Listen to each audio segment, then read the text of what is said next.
In today's video, I just want to give you guys two quick tips on what you should be doing when preparing for the 1 year anniversary patch. A couple things that are happening here. We have increased rates when you farm things like, for example, the gold dungeon, the experience dungeon. So all resource dungeons are going to be increased. The golden experience that when you farm evolution stones is going to be increased. So all your coffee is better spent in the next patch versus this patch. At the same time, this bingo event's actually really good. Depending on where you're at in the bingo event, maybe you want to spend some coffee here, push you through one of these tiers potentially. It's a little situational because this is one of the better events for just spamming a ton of coffee. But at the same time, just everything in general is going to be better spent next patch, especially if you're free to play, especially if you're not really pushing this, because a lot of the best rewards in this were round 2, and then round 4 is pretty good too. Even round 3 is good. Like, all these rounds are good.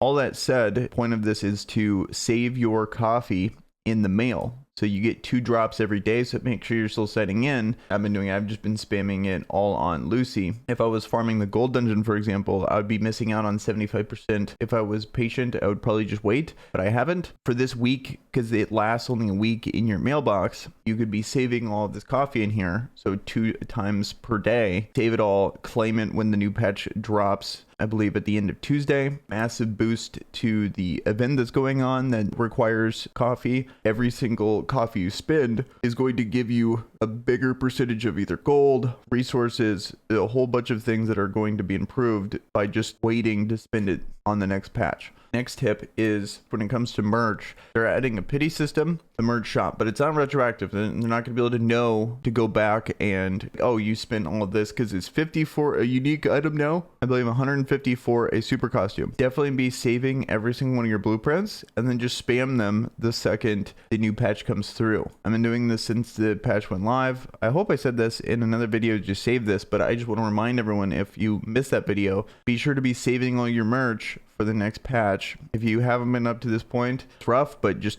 from here on out, every single day, save your merch. Don't actually do it. Then when the new patch comes through, you could spam this all to where we could actually realistically hit these unique merch items, because pretty ridiculous that there wasn't a pity timer before. It made merch just this thing that is just unrealistic to ever get a 5-star unless you're actually spending money on this or incredibly lucky. So now we actually got the pity timer. Now we can actually, be encouraged to eventually be able to get these unique merch items. Those are the 2 tips for the next patch here. Let me know in the comments below if there's anything I missed, if there's anything that you guys are preparing for the next patch. With that, guys, I'm out. Peace.